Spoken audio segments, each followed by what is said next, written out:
저도 대학을 다닐 때 1학년 때 얼마나 의욕이 넘칩니까? 그때 4학년 선배들이 듣는 그 4학년 전공 과목인 철학을 1학년인 제가 4학년 선배들과 같이 수업을 들은 적이 있습니다. 지금 생각해 보면 의욕이 넘쳐서 가욕을 부리지 않았나. 학교의 커리큘럼이라는 것이 다 맞게끔 짜여져 있는데 아직 이 대학 큰 학문을 경험하지 못한 신입생이 이제 졸업을 앞두고 있는 어엿한 그 4학년들과 그것도 철학이라는 수업을 듣는다라는 것이 지금 생각해 보면 너무 무모했다. 그래서 철학이라는 그 수업을 들으면서 아주 힘들었던 기억이 있습니다. 그 수업이 힘들었던 가장 큰 이유는 지금 생각해 보면 철학에서 사용되는 용어나 개념들이 어려웠기 때문입니다. 존재론, 인식론, 그리고 변정론, 개처주의, 그리고 형이상학. 지금은 어느 정도 이 용어나 개념들을 이해하고 있기 때문에 철학과 관련된 서적을 보는데 어려움이 없지만 제가 대학교 1학년 때 이 철학 수업을 들을 때는 이 용어나 개념들을 몰랐기 때문에 이 수업 자체가 너무나도 힘들고 어려웠습니다. 그런데 여러분, 교회에서 사용하고 있는 단어들도 결코 쉬운 개념들이 아닙니다. 쉽지 않을 뿐더러 우리가 일상에서는 또 많이 사용하지도 않습니다. 그렇기 때문에 교회에 얼마 되지 않으신 분들은, 나오신 지가 얼마 되지 않으신 분들은 성경에 나오는 이 용어나 개념들이 너무 생소해서 설교를 들어도 이해가 되지 않고 또 귀에 잘 들어오지 않을 때도 있습니다. 지난 2주 동안 우리가 살펴본 이 에베소서에 나오는 단어들만 보더라도 그렇습니다. 창세전에 예정하사 그의 영광을 따라 구속의 은혜를 따라 은혜로 우리에게 임하셔서, 여러분, 사실 잘 이해가 되지 않는 어려운 개념들입니다. 이런 성경의 용어나 개념들이 우리에게 잘 정립되어 있지 않으면 설교는 어렵고 설교가 들리지 않습니다. 듣는 사람들 입장에서 뿐만이 아니라 설교를 하는 사람도 성경의 이 용어나 개념들을 잘 정립하지 못하면 설교가 준비가 어려워집니다. 저는 오늘날 이것을 신학의 부재라고 말하고 싶습니다. 신학의 부재, 신학이 없는 것이죠. 신학의 부재로 나타난 결과가 신앙의 하향 평준화입니다. 교회들이 이단들에게 쉽게 넘어가는 이유가 바로 여기에 있다고 저는 생각이 됩니다. 오늘 말씀을 통해서 하나님 주시는 이 하나님의 말씀의 은혜를 우리가 잘 깨달아서 하나님의 말씀 앞에 떠는 자, 우리의 몸과 우리의 영혼이 그분의 말씀 앞에서 진동들이 일어나고 떨림이 있는, 그래서 그 말씀에 나의 모든 것을 거는, 나의 생애를 거는, 좀 더 극단적인 표현을 한번 써보겠습니다. 하나님의 말씀에 나의 생명을 거는 저와 여러분이 될 수 있기를 우리 주님의 이름으로 축복합니다. 여러분, 오늘 본문에서 사도 바울은 이렇게 말을 하고 있습니다. 먼저 다시 한번 본문의 말씀을 찾아서 봉독해 보겠습니다.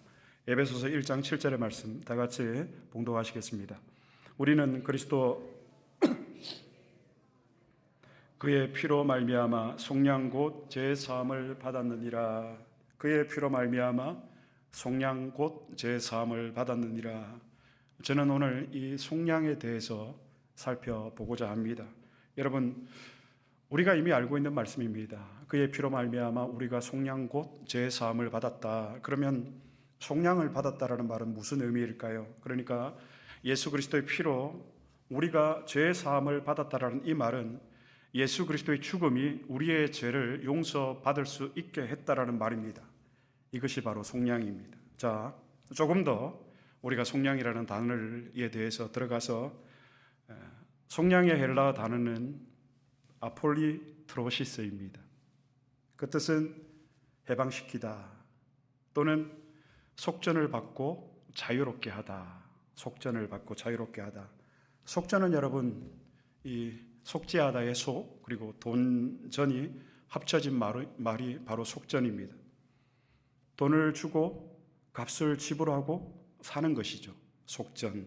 그러니까 속량이라는 말은 헬라어 원어적으로 다시 한번 우리가 이 단어를 풀어보면 값을 지불하고 사서 자유하게 하다라는 뜻이 바로 속량입니다. 그런데 현대인들이 이 속량이라는 단어를 거의 사용하지 않습니다. 왜냐하면 우리가 살아가고 있는 이 현 사회에서는 누군가를 위해서 대신 값을 지불을 해서 자유하게 할 수 있는 그런 이 신약의 제도가 없기 때문입니다. 하지만 옛날에 헬라인들이나 로마인들에게 이 속량이라는 단어는 그 의미와 개념이 아주 분명했던 단어였습니다.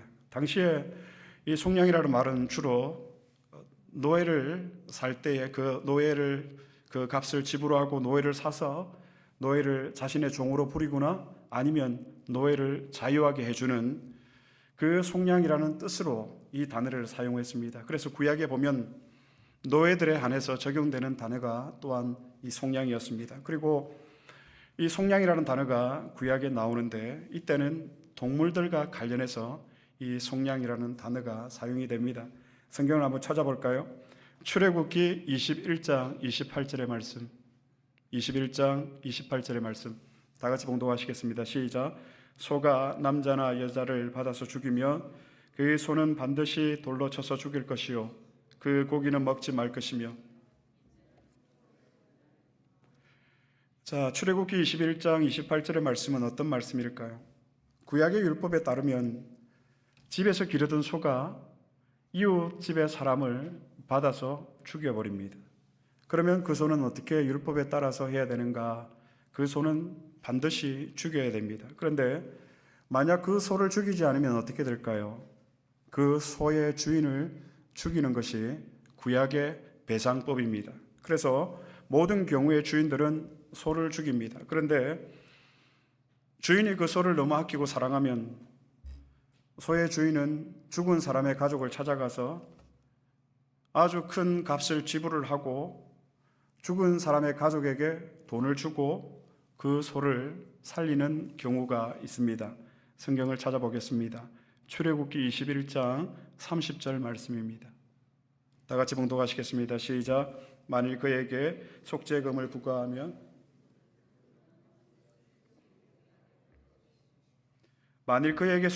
부과하면 소를 살리기 위해서 주인이 지불하는 값입니다.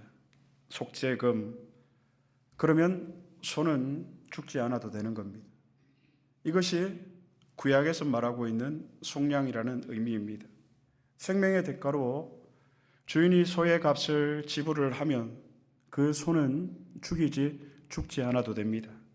다시 오늘 본문으로 우리가 돌아왔어요. 그러면 그의 피로 말미암아 우리가 속량함을 받았다라는 이 말은 그러면 구약의 율법대로라면 예수님이 누구에게 우리의 죄의 값을 지불하셔서 우리를 속량하신 것일까요? 어떤 사람은 이와 관련해서 예수님이 사탄에게 그 값을 지불하고 우리를 사셨다라고 주장을 하기도 합니다. 여러분 생각은 어떻습니까? 얼핏 들으면 맞는 말인 것 같습니다. 하지만 이런 주장은 죄에 대한 오해에서 비롯된 것입니다. 여러분, 우리가 사탄에게 죄를 지었을까요? 누구에게 죄를 지었을까요? 우리는 사탄에게 죄를 지은 적이 없습니다. 그래서 예수님께서 우리를 위해서 사탄에게 지불해야 될 그 속량의 값, 죄값도 없습니다. 왜? 우리는 사단에게 죄를 짓지 않았기 때문입니다. 그러면 우리는 누구에게 죄를 지었을까요? 우리는 사탄이 아니라 누구에게? 하나님께 죄를 지었습니다. 하나님께 죄를 지었는데 그 하나님께서 우리의 죄를 속량하셨다. 여러분, 말이 된다고 생각하십니까? 우리가 사탄에게 죄를 지어서 하나님이 그리스도의 피로 말미암아 사탄에게 그 값을 지불하고 우리를 사셨다면 이해할 수 있는 조금의 여지는 있을 것 같습니다. 이것도 말이 안 되지만, 그런데 우리가 하나님께 죄를 짓고 그 하나님께서 우리의 죄를 다시 속량해 주셨다. 여러분, 이해가 되십니까? 이건 말이 안 되는 겁니다. 처음 인간은 사탄의 유혹에 넘어가서 스스로 자신이 내 인생의 주인이 되려고 하나님을 대적하고 하나님께 죄를 지었습니다. 여러분, 죄의 근본이 무엇일까요?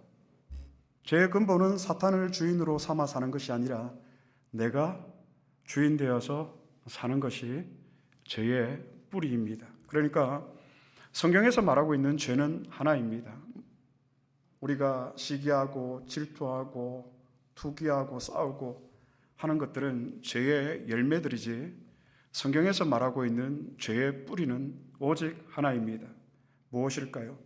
내가 하나님같이 되고자 하는 마음, 이 교만이 죄의 뿌리라는 말입니다. 성경을 한번 찾아보겠습니다. 창세기 3장 4절로 5절의 말씀, 다 같이 봉독하시겠습니다. 뱀이 여자에게 이르되 너희가 결코 죽지 아니하리라. 너희가 그것을 먹는 날에는 너희 눈이 밝아져서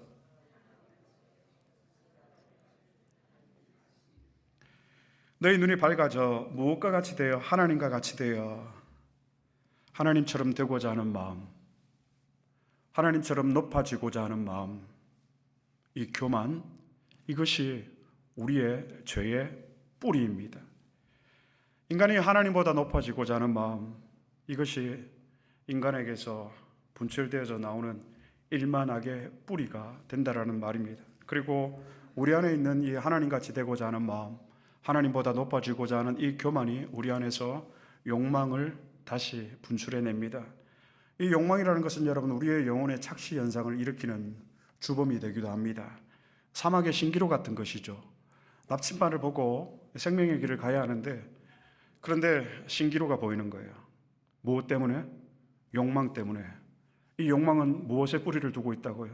교만의 뿌리를 두고 있다는 거예요.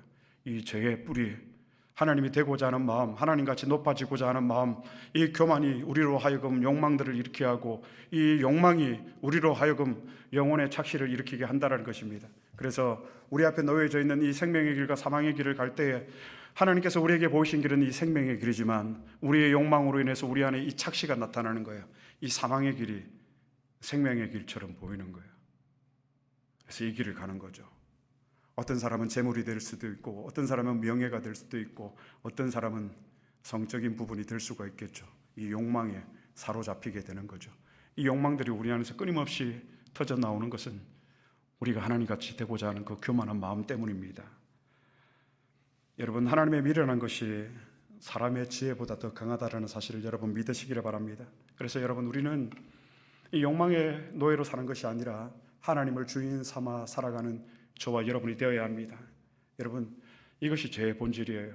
하나님같이 되고자 하여 하나님이 아닌 내가 내 인생의 주인이 되는 거죠. 이것이 죄의 뿌리이고 죄의 본질입니다. 사단의 목적은 여러분, 자신의 나라를 세우거나 사람들로 하여금 자신을 추종하게 하거나 자신을 따르도록 만드는 것이 사단의 목적이 아닙니다. 사단의 궁극적인 목적은 무엇일까요? 그냥 하나님 나라를 파괴하는 거예요. 하나님 주인 되신 교회를 만들지 못하게 하는 거예요. 하나님 나라를 파괴하는 것이, 하나님 주인 되신 교회를 파괴하는 것이 사단의 목적입니다. 그렇게 사단이 하나님 나라를 파괴하고 있는 이 시대 가운데 우리는 오늘 말씀을 통해서 그의 피로 속량 곧 제사함을 받았느니라. 하나님께서 값을 지불하고 우리를 구원해 주시고 우리를 자유하게 해 주신 것, 그러니까 자기 스스로 내가 내 인생의 주인이 되어서 결국 불행을 자초한 나를 다시 하나님께로 인도해서 하나님의 자녀가 되도록 예수 그리스도께서 대신 우리를 위해서 값을 지불하신 그 사랑, 그 은혜가 속량이라는 말의 의미입니다. 그런데 여러분, 사실 이건 말이 안 되는 겁니다. 단순히 사탄에게 속아서 사탄의 종이 되었던 그 사람을 불쌍히 여겨서 예수 그리스도가 죽임을 당해서 우리를 속량하신 것이라면 그래도 이해할 수 있겠는데, 우리가 누구입니까? 하나님을 대적하고 하나님과 원수된 우리를 위해서 하나님이 계시하신 예수 그리스도가 하나님 자신의 목숨으로 우리를 살리시기 위해서 그 값을 지불하셨다. 여러분, 이건 말이 안 되는 엉터리 같은 이야기입니다. 교회가 그동안 속여왔기 때문에 우리는 하나님의 사랑을 말하면서도 아무런 찔림 없이, 끄리낌 없이 하나님이 나를 너무 사랑하시는 것 같아요. 하나님이 우리를 사랑하시는 것 같아요. 하나님이 여러분을 사랑하십니다. 앞에서 속량을 구약의 율법에서 여러분 설명을 할 때 제가 사람을 죽인 동물을 구하기 위해서 주인이 대신 지불한 값이라고 말씀을 드렸습니다. 그런데 이 속량이 그것도 한낱 동물을 구하기 위한 그 값에 오늘 성경이 비유함이 여러분은 이 속량의 은혜가 그것 때문에 가벼운 것이라 여겨지십니까? 주인이 그 값을 지불해서 그 짐승을 구한 것이 마치 하나님이 우리에게 베푸신 속량이라고 생각하시느냐 말입니다. 아닙니다. 여러분, 사실은 그 정반대입니다. 이런 말도 안 되는 부당한 이야기를 여러분은 믿을 수 있겠습니까? 아니, 어떻게 이런 이야기가 우리의 마음에 와닿을 수가 있겠습니까? 그래도 부모가 자식을 사랑해서 부모가 그 자녀를 대신해서 죽음을 택했다면 우리는 그것을 아름답고 숭고하고 위대한 사랑이라고 말할 것입니다. 그런데 그의 피로 말미암아 속량 곧 죄사함을 받았느니라. 예수 그리스도의 이 십자가 사건은, 그리스도의 피가 우리를 속량하셨다라는 이 사건은 그런 감동적인 그저 가슴 뜨거운 이야기가 아닙니다. 제가 조금 전에 속량에 대해서 설명하면서 했던 얘기를 다시 한번 생각을 해보시길 바랍니다. 제가 키우는 개가 있습니다. 이 개가 다른 사람을 물려 죽였습니다. 그러면 율법대로라면, 성경대로라면 이 개는 죽여야 됩니다. 그런데 사람을 물어 죽인 그 개의 주인인 제가 이 개를 너무 사랑한 나머지 이 개를 살리기 위해서 제가 대신 죽기로 했다면 여러분은 그게 말이 된다고 생각하십니까? 우리 목사님 정말 훌륭하다, 정말 숭고하다 그렇게 말을 하시겠습니까? 정말 아름답다 그렇게 생각이 되시겠습니까? 그런데 여러분, 이것과는 비교가 되지 않을 정도로 더 말이 안 되는 부당한 일이 있습니다. 불의한 일이 있습니다. 하나님이신 예수 그리스도가 나를 살리시기 위해서, 속량하시기 위해서, 나를 위해서 대신 그 값을 지불하고 죽으셨다라는 이 사건, 여러분은 어떻게 생각하십니까? 여러분은 그 하나님의 사랑이 정말 위대하고 엄청나 보이십니까? 아닙니다. 그건 있을 수 없는 일이고 그것만큼 부당한 일은 없습니다. 아니, 그러면 안 되는 것입니다. 여러분, 우리는 그리스도의 피가 우리를 속량했다라는 이 말씀을 우리가 들으면 불의가 느껴지고 불의함이, 부당함이 느껴져야 여러분 정상입니다. 이런 걸 거룩한 사랑이니, 거룩한 희생이니, 고귀한 하나님의 사랑이니 이렇게 말을 해서는 안 되는 겁니다. 이건 부당한 일이고, 아니 이건 죄송합니다, 그냥 미친 짓입니다. 그렇습니다. 예수 그리스도의 피로 우리를 속량하셨다. 예수님이 죄인된 우리를 살리시기 위해서 죽으신 이 사건은 부당한 일입니다. 오늘 말씀의 제목처럼 속량, 그 부당한 사랑. 그런데 여러분, 그거 아십니까? 우리가 이렇게 도저히 이해할 수도 납득할 수도, 그 그리스도의 속량이 나에게 부당하게 보일 때 비로소 우리는 그 그리스도의 피로 속량하신 그 사랑이 어떤 사랑이었는지를 몸소 뼈저리게까지 영혼의 떨림으로 느끼게 된다라는 말입니다. 에베소서 1장 7절의 말씀을 대하면서 우리의 영혼에 그런 떨림이 없다면 여러분, 우리는 중생하지 못한 자일 수가 있습니다. 현대 교회는 내가 죄인이라는 사실을 선언하지 않습니다. 현대의 교인들은 내가 죄인이라는 사실을 인정하지 않습니다. 그래서 나에게 사랑을 베풀어 주신 그 무조건적인 하나님의 사랑에 대해서 너무 고맙고 감사해서 나도 그 은혜를 갚으며 살아야지라고 사람들에게 간증합니다. 그러나 오늘날 우리가 그렇게 고백을 하고 말하지만 내가 이 죄인됨에 그 애통함이 없어서 하나님의 사랑을 너무나도 당연한 것이라 여기고 예수 그리스도의 피로 말미암아 나를 속량하신 그 사랑이 당연한 것이라 여기며 그래서 하나님의 사랑에 대해서 우리가 불의함을, 부당함을 느끼고 있지 못하고 있는 것은 아닌지.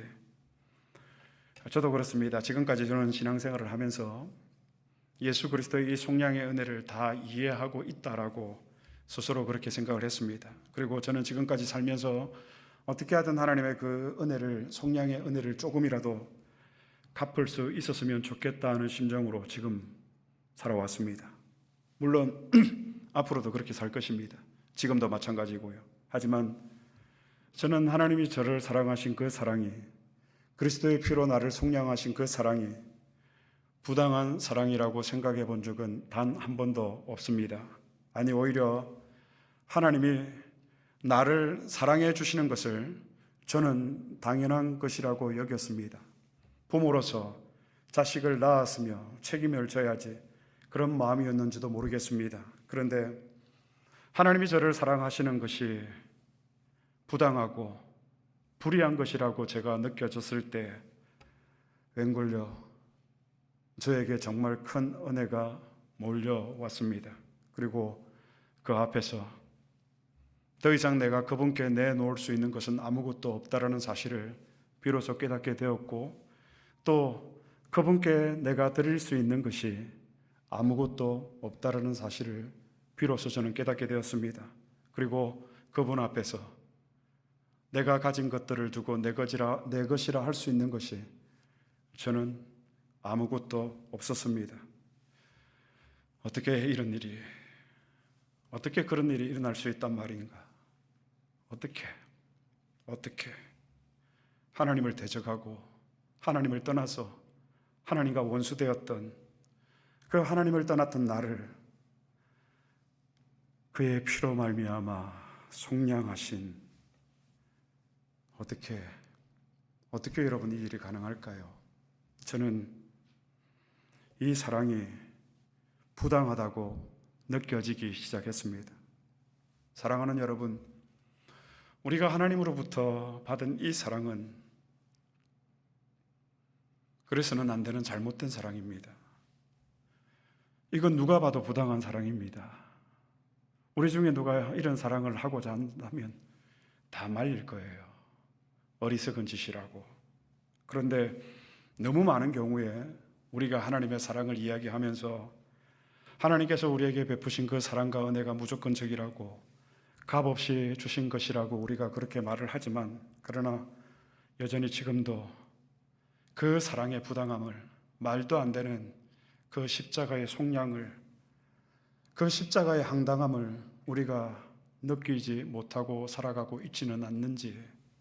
그래서 여러분, 우리가 섭섭해하고 억울해하고 원망하고, 그래서 우리는 내가 했던 일들을 자꾸 말하고 싶어 합니다.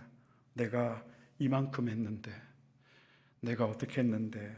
그래서 하나님이 나를 사랑하시는 것은, 내가 하나님의 사랑을 받는 것은 너무나도 당연한 것 아닙니까? 그래서 우리는 그분의 그 놀라운, 말도 안 되는 부당한 속량 앞에서 나는 당신의 영원한 종으로 살겠습니다, 이 고백을 하지 못하는 것은 아닌지. 속량, 그것은 부당한 것입니다. 십자가 사랑, 그것은 불의한 것입니다. 우리가 이것이 불의하다고 느껴질 때에 우리는 감히 이런 고백을 드릴 수가 있습니다. 주님, 제가 죄인입니다. 주님, 저를 떠나십시오. 이 고백이 있게 되기를 주님의 이름으로 축복합니다. 우리를 속량하신 이유는, 그 이유가 무엇일까요? 그리스도의 피로 말미암아 하나님께서 왜 우리를 값을 지불하고 속전해 주셔서 우리를 구해 주셨을까요? 에베소서 1장 말씀해 보면, 하나님을 주인으로 섬기며 거룩하게 그리고 착하게 살라고 하나님께서 그 피를 통해서, 그리스도의 피를 통해서 우리를 속량해 주셨습니다. 구약의 이 말씀을 다시 한번 우리에게 상기시키고 있습니다. 이와 관련해서 구약의 성경 신명기 10장 12절의 말씀을 찾아보겠습니다. 다 함께 신명기 10장 12절 말씀 봉독하시겠습니다. 이스라엘아,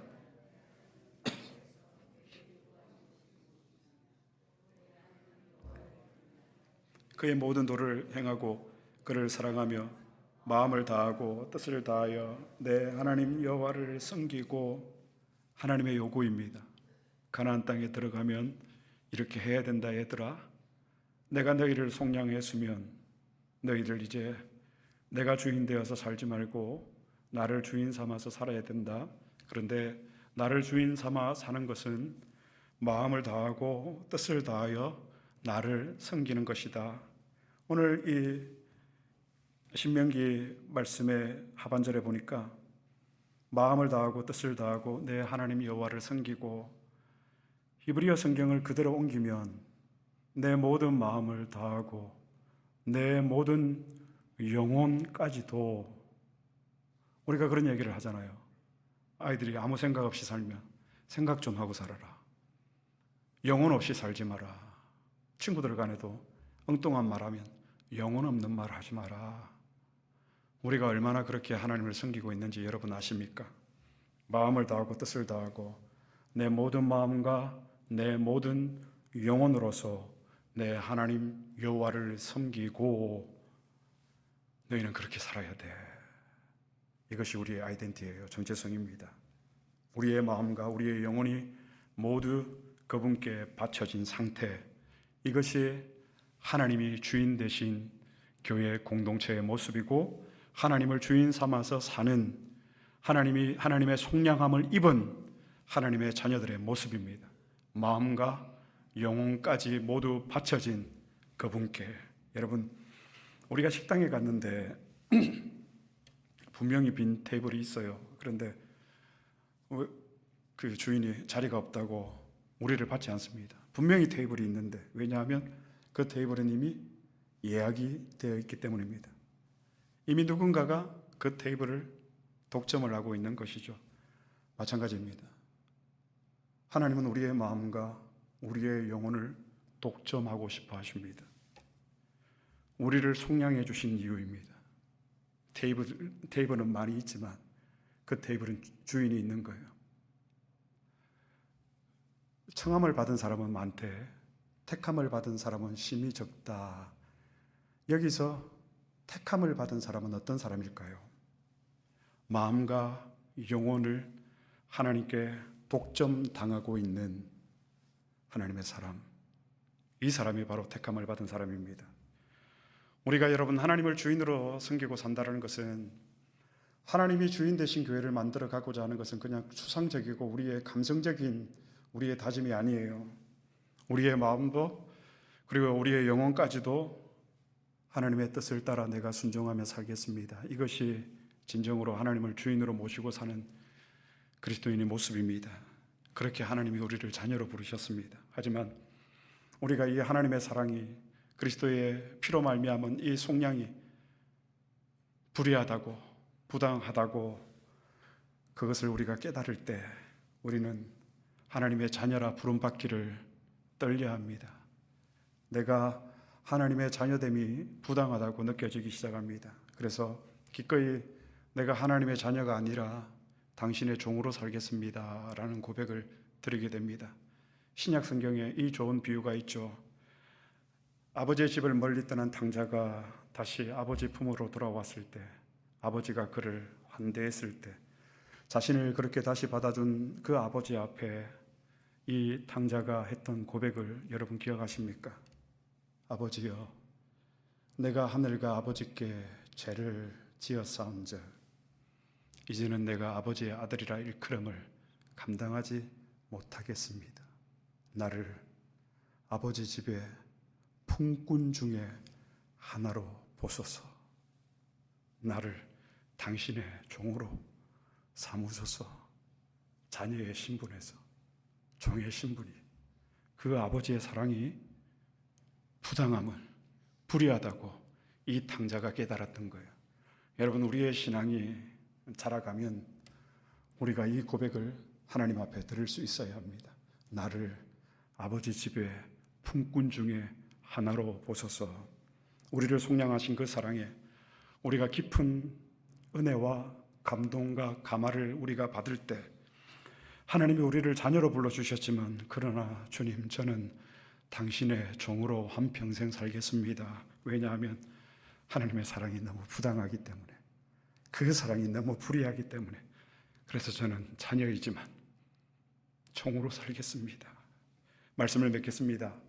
하나님이 우리를 속량해 주신 것은 그 이유가 분명합니다. 이제 더 이상 내가 내 인생의 주인이 아니라 하나님을 내 인생의 주인으로 모시고 한평생을 살도록 내가 하나님의 종으로서 하나님의 뜻이 나를 통해서 이루어지는 것이 나의 가장 큰 기쁨이 되게 하시려고 그리스도의 피로 나를 속량해 주신 것입니다.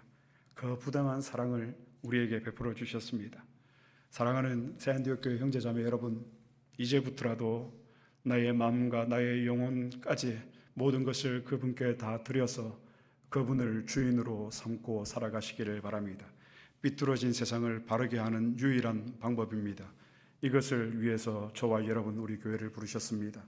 여러분이 하나님을 떠나고 하나님을 멀리하고 하나님을 대적하면서 지금까지 살아왔는데 이런 나를 자녀 삼으시겠다고 스스로 목숨을 내놓으신 이 사랑, 부당한 것입니다. 누가 봐도 말이 안 되는 것입니다.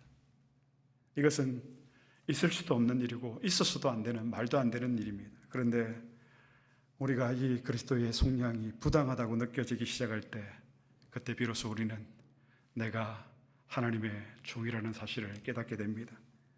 이제 그것이 은혜임을 알기에 저는 감히 그 앞에서 이제 주를 위해 살겠습니다, 그런 말조차 감히 여러분께 또 그분 앞에서 할 수가 없습니다.